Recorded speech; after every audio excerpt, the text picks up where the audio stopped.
Avast antivirus was fined for selling user data that they gathered through their antivirus and through the web browser plugin. You don't need this. It's garbage. And it is the most annoying thing I think I've ever had on a computer. You ever tried to remove an antivirus from a computer? No, but I think I'm about to try. European Union is looking into Apple dropping web app support. This is more of their malicious compliance stuff, right? Right. But if they were to just remove it for everybody, I bet he'd be pretty pissed because I think his app for his email is a progressive web app.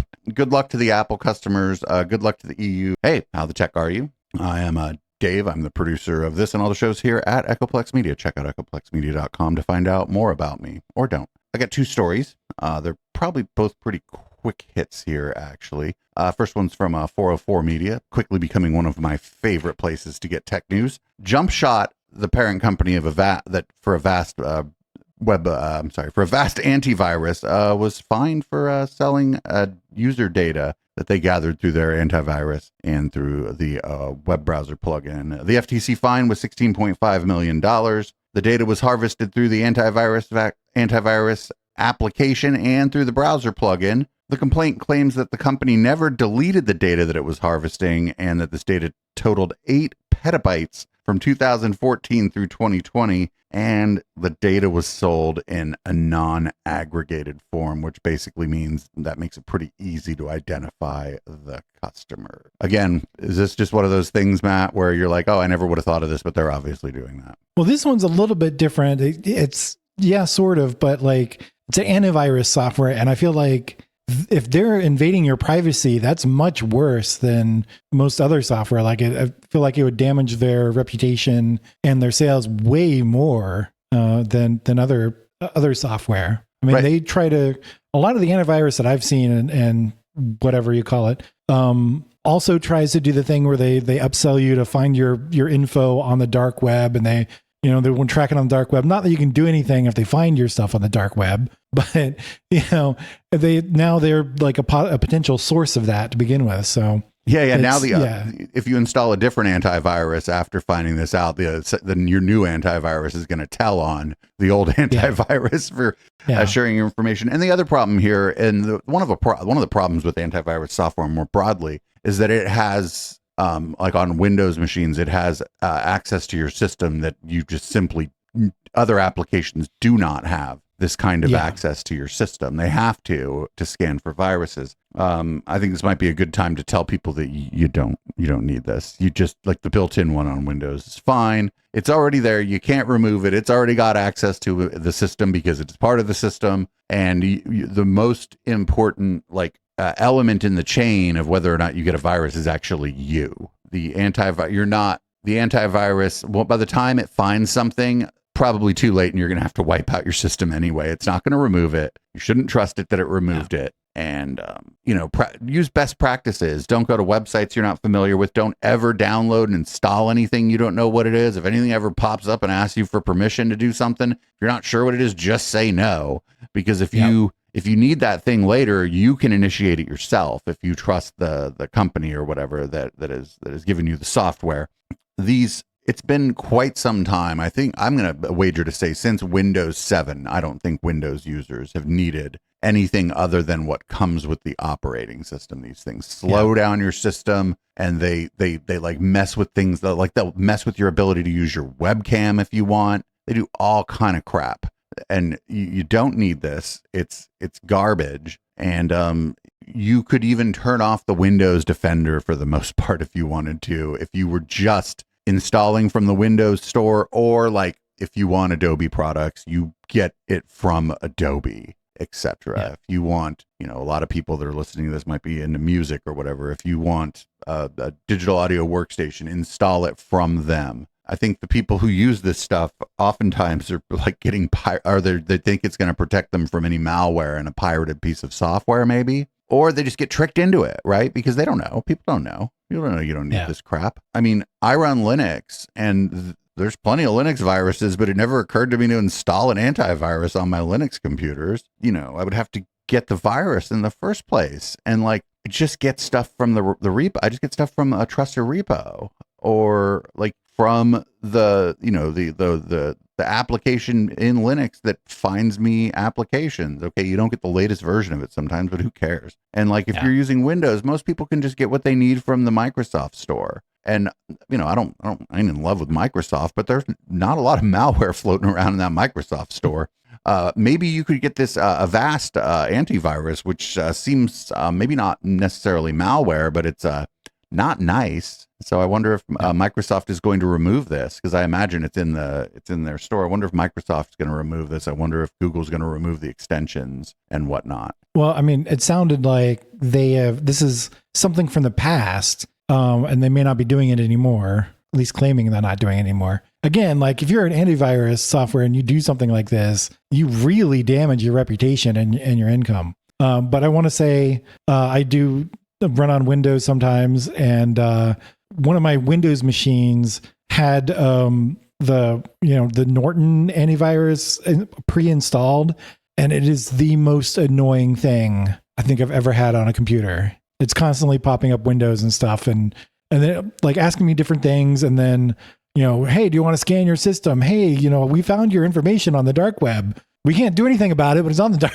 web. Like, this doesn't help. This is stupid. I'm going to remove it anyways. So when I got I didn't have to. I wanted a new laptop, and I got a brand new one in box from one of our old vendors. Good price. First thing I did is I took that thing out of the box, went to the Microsoft website, and downloaded their like clean version, like their window, the media creation tool, and I just wiped out the whole thing. Because I think it had, I think it might have had Norton on it, but it had a bunch of stuff from Dell on it too. And I'm like, I just want the device drivers. I don't even need like I didn't even install most of the device drivers because I just DJ on it. So it as long as basically as long as it has a screen and like a USB driver, like it's fine for me. And I think like if for not even like super advanced users, but for like even intermediate users, I think that's a really good thing to do when you get a brand new system. You get all the, because there may be a deal or whatever where you get it and it happens to have an antivirus. You ever tried to remove an antivirus from a computer? No, but I think I'm about to try. Oh, I wish you the best of luck, my friend. Okay, thanks.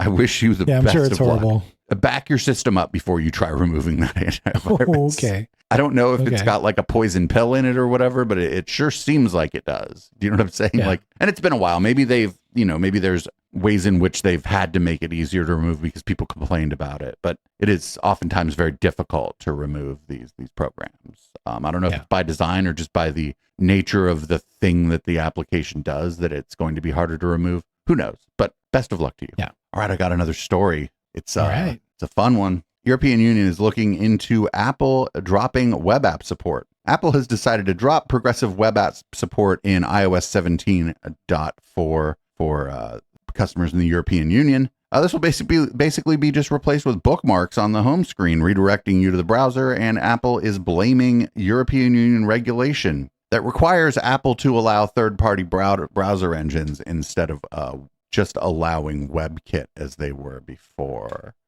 This is it'd be nice if HK was here because he's a developer and has an iPhone. I am neither a developer nor an owner of an iPhone. I'm technically not a developer anymore. I haven't written code in a few years, but and I don't own an iPhone, so I don't know anything about it. But this is more of their malicious compliance stuff, right? Right. They're like, oh well, you're going to make us just allow, the Blink engine or whatever. I forget what Mozilla uses. They're like, well, now we can't allow progressive web apps because the progressive web app might be calling up this a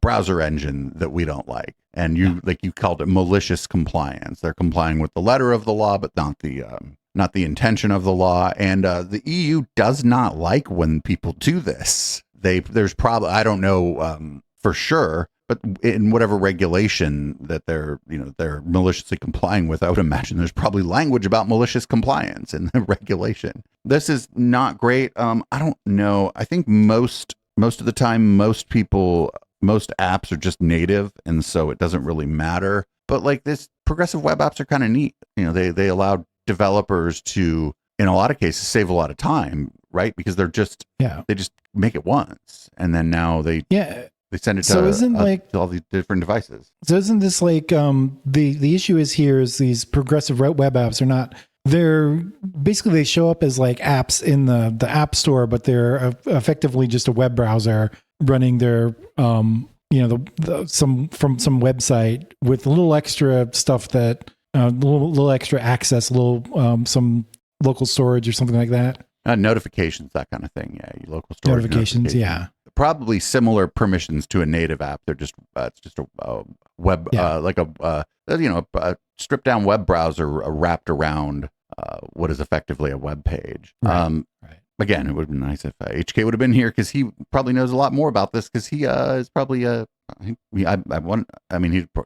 probably doesn't matter for him necessarily because he's still just getting started. But if they were to just remove it for everybody, I bet he'd be pretty pissed because I think his app for his email is a progressive web app. And so yeah, I actually don't know because I haven't tried the app for it, but yeah, he's a front end engineer more so and I'm more of a back end engineer. So again, I just didn't have any, wasn't exposed to any of those problems. Not even a good HTML engineer.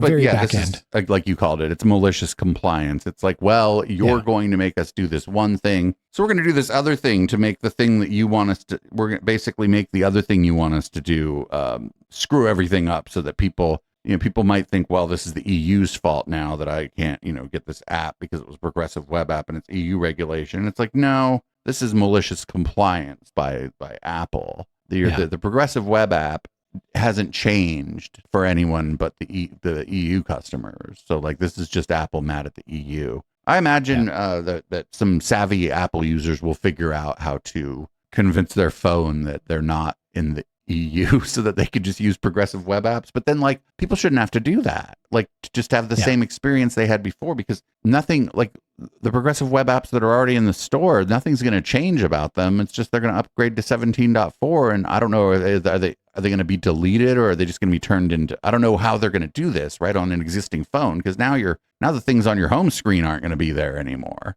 Or if they are, they're just going to, now you're going to, like, what? I have to, why am I in why am I in Safari? They're like, what is this? I didn't want to go to a web page. I would just go to the web page. So I imagine developers are going to be pissed, especially developers in the EU. Unfortunately, I think the cult of Apple is going to convince the developers that this is the EU's fault and not Apple's fault for engaging in malicious compliance. But we shall see. We shall see. Developers are a savvy bunch. I have never had any interest in an iPhone or Apple products. I just don't like I don't like lockdown experiences, but a lot of people love their iPhones. And this is just gonna, I don't know, think about people who don't even know anything about this. And now their whole experience changes. They're like, they're going to think something's wrong with their phone. And something is, but the thing that's wrong with their phone is malicious compliance to regulation, not actually something's wrong with their phone. Like just people that just aren't, like not everybody has a technology podcast. Right. And certainly not everybody listens to ours. That's for sure. Yeah. And so that is true. That is the truest thing we've said that anybody's said on this show. It's the way it goes. Good luck to the Apple customers. Good luck to the EU. I think the EU generally tries to do this regulation for the sake of customers, customer experience, and competition. And these companies should stop engaging in malicious compliance and just comply with the regulation and try to negotiate when you can. Thanks everybody for listening to and or watching How the Tech Are You. You can find our other material at echoplexmedia.com. If you click the support tab there, you can support this project and follow my Twitch channel. It's twitch.tv/echoplexmedia. There's a lot of other great stuff there. And if you were to go to one of these two places, you would get something from YouTube. Have a great tech and week.